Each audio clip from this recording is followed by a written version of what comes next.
Imaginemos a Chile a mediados de los años 60. Un país vibrante, en plena transformación bajo el gobierno del presidente Eduardo Frei Montalva. Pero bajo la superficie, en los cuarteles y a bordo de los buques, una tensión creciente empezaba a gestarse. Un descontento que, aunque silenciado por la disciplina, clamaba por ser escuchado. Hoy develaremos en este episodio algunos de los secretos de ese malestar militar y cómo la modernización de las Fuerzas Armadas se entrelazó con una profunda crisis interna. La primera señal de tormenta se encendió en la Armada de Chile. El comandante en jefe de la Armada, vicealmirante Jacobo Neumann, no se guardó nada. Se sentía frustrado por la falta de equipamiento adecuado y la negativa del gobierno a desarrollar una necesaria aviación naval, que incluía nada menos que la adquisición de un portaaviones. Neumann le envió una nota al ministro de Defensa de la época, Juan de Dios Carmona, con un lenguaje franco y directo. Su mensaje era claro: las instituciones armadas eran permanentes, a diferencia de los gobiernos, y agregaba que el ministro de Hacienda, que tuviera derecho a veto en adquisiciones militares financiadas con leyes especiales, a él le parecía inconveniente. Según recuerda Carmona, cuando le pidió a Neumann que intentara conjugar las aspiraciones de la Armada con una política de coordinación con la Fuerza Aérea, el vicealmirante le respondió que la Armada tenía una concepción de Estado que estaba por encima de la contingencia de un gobierno. Imagínense la tensión. El presidente Frei y el ministro Carmona no lo dudaron. Neumann fue relevado de su cargo el 9 de agosto de 1966. Junto a él pasó a retiro el vicealmirante Hernán Searle.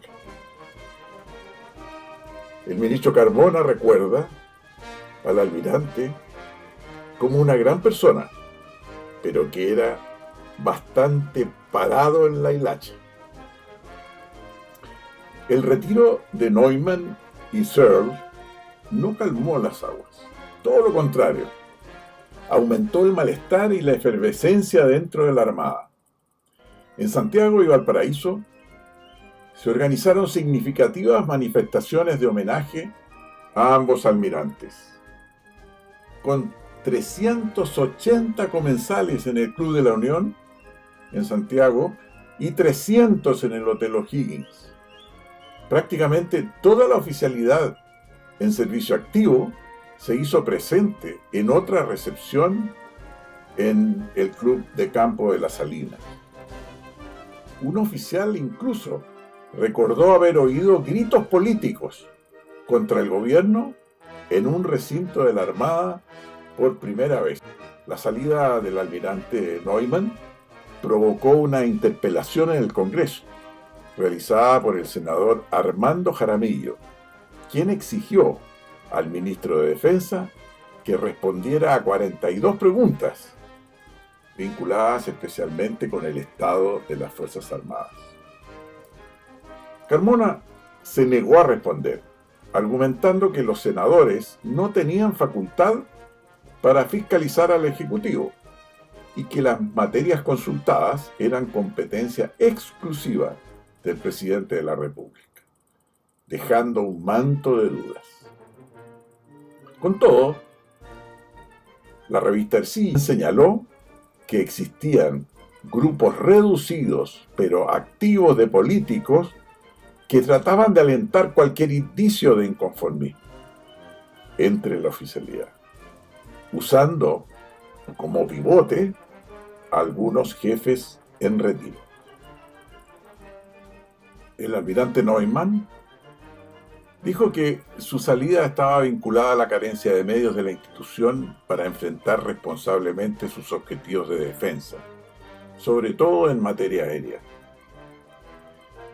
Señaló que la Armada necesitaba incrementar su aviación, ya que los medios que tenía eran muy escasos. Urgía aumentar la dotación, ya que la guerra antisubmarina requería de aviones. Todos los aparatos, según él, debían ser operados por marinos, porque se trataba de un binomio barco-avión, bajo un comando naval, todo esto de acuerdo con conceptos modernos. Añadía que no se habían comprado aviones para la Armada por resoluciones del gobierno, detectando carencia de fondos. Asimismo, disipando cualquier duda sobre una eventual intransigencia de su parte, expresaba que cuando una situación tan delicada llega a cierto punto, uno tiene que hacer cuestión de su cargo. No era legítimo, manifestó, seguir en una situación de mando si no podía obtener lo que a mi juicio era indispensable. El vicealmirante Ramón Barros González asumió como comandante en jefe de la Armada en agosto de 1966. Aunque intentó pacificar los ánimos, el descontento y el desánimo entre la oficialidad no se mitigaron del todo. La carencia de incentivos profesionales y económicos quedó de manifiesto en 1967, cuando el número de postulantes a la carrera naval disminuyó.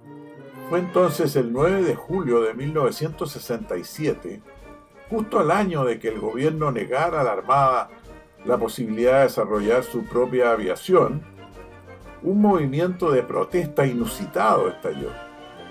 Se manifestó en la distribución de una circular anónima cuyo contenido, ordenado en 29 considerandos, daba cuenta de las actuales inquietudes profesionales que la gran mayoría de los oficiales y personal estaba experimentando. Este documento señalaba, entre otras cosas, la sensación de frustración por estar sirviendo una escala de valores poco considerada, la falta de incentivos profesionales para continuar dando la vida por la Armada y por el país, la situación económica indigna que no permitía afrontar los gastos mínimos de alimentación, vivienda, educación, la necesidad de exigir una solución económica que significara una remuneración equivalente a los profesionales y técnicos civiles, considerando que la carrera era de dedicación exclusiva. Y una advertencia crucial, que el no asumir la responsabilidad de exigir soluciones concretas a las inquietudes planteadas significaba responsabilizarse de los cauces anormales que pudieran seguir dichas inquietudes. El documento finalizaba con un ultimátum que decía que si el próximo presupuesto nacional no consideraba una solución al problema económico, se presentaría y se haría efectiva la renuncia personal de todo el cuerpo de oficiales. En esos tiempos, comandante Ismael Huerta, uno de los encargados de investigar el origen de la circular, la describió como una pieza maestra de verdades, respeto, apoyo e indisciplina. Pese a que muchas inquietudes eran compartidas, el procedimiento utilizado fue condenado y los involucrados fueron drásticamente sancionados con la expulsión. El inicio de este periodo relatado también estuvo marcado por una lamentable tragedia en el mar. El 2 de agosto de 1965, el patrullero Leucotón comenzó a ser afectado por un intenso temporal durante su navegación de Talcahuano a Puerto Montt, varando en la bahía de San Pedro. Los remolcadores Janequeo, Cabrales y Galvarino fueron enviados al rescate. El 15 de agosto, el Janequeo encalló y el accidente costó la vida nada menos que a 52 oficiales y gente de mar. Casi al terminar el año 1968, en noviembre, el vicealmirante Fernando Porta Angulo, comandante en jefe de la escuadra, asumió como comandante en jefe de la Armada. Frei le prometió toda su ayuda, aconsejándole acercarse a los ministerios del sector económico con los que tenía buenas relaciones. El trabajo conjunto entre el almirante Porta y el canciller Gabriel Valdés fue fundamental. Aprovechando la visita que realizaba a Chile la reina Isabel II de Inglaterra, Valdés fue nominado para negociar la compra de material de guerra para la Marina y la Fuerza Aérea, buscando aliviar el fuerte déficit y romper la dependencia casi exclusiva del material estadounidense. Durante el gobierno de Frei, la Armada recibió importantes adquisiciones. Entre ellas, 4 torpederas, Guacolda, Fresia, Quidora y Tegualda, mandadas a construir en el periodo anterior y traídas desde España. También el buque petrolero Araucano, en 1967, de 23.200 toneladas de desplazamiento, que reemplazaría a los viejos Maipo y Rancagua en servicio desde 1930. Junto a él, 4 destructores norteamericanos, el Serrano, el Orella, el Riquelme, el Uribe, construidos entre 1943 y 1944, y ahora convertidos en destructores de transporte rápido, incorporados después de una larga negociación. Se agregaba además un transporte hecho en Dinamarca, el Aquiles, que tenía un casco reforzado para navegar en condiciones de hielo y que llegó a Chile en 1968. Otro hito importante de este periodo fue el traslado de la Escuela Naval a su nuevo edificio en 1967. Finalizando el gobierno, se dio un paso trascendental. Se autorizó la construcción de 2 fragatas clase Leander, la almirante el Inch y la almirante Condell, y 2 submarinos clase Oberon, el O'Brien y el Hyatt. Todos estos buques en astilleros ingleses. La aviación naval recibió 5 aviones de transporte C-47 de segunda mano y la entrada a servicio de 4 helicópteros Jet Ranger 206. Todo esto en 1970. El Cuerpo de Infantería Marina, por su parte, que era entrenado desde el año 1964 por el US Marine Corps, fue equipado con fusiles de asalto HK-33, además de 10 carros blindados Mowat y ametralladoras Ehrlichern. El descontento no se limitó a la Armada. En el ejército, el general de división Bernardino Parada Moreno, comandante en jefe desde 1964, se esforzó por mejorar la situación. Su plan Cincel reveló déficit alarmantes, el 50% en vestuario y aún más en municiones.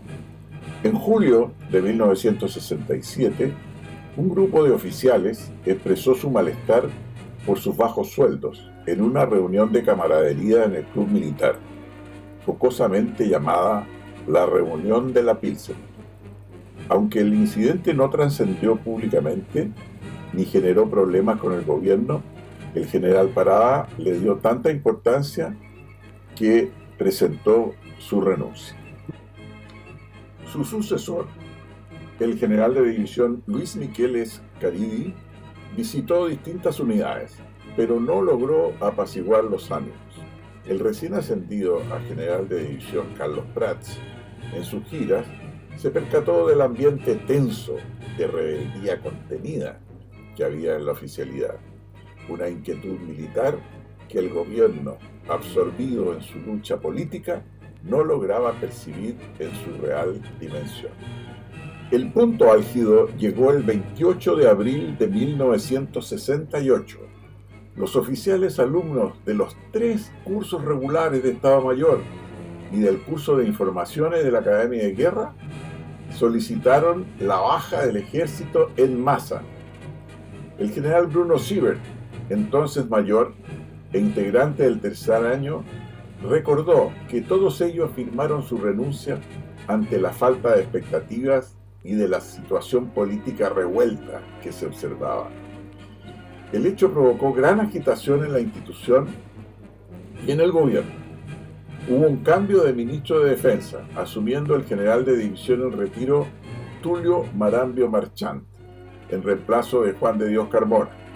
Asimismo, el general de división Sergio Castillo Aránguiz reemplazó al general Miqueles en la comandancia en jefe del ejército. El director de la Academia de Guerra, coronel Gustavo Dupuis Pinillos, también fue llamado a retiro a fin de año.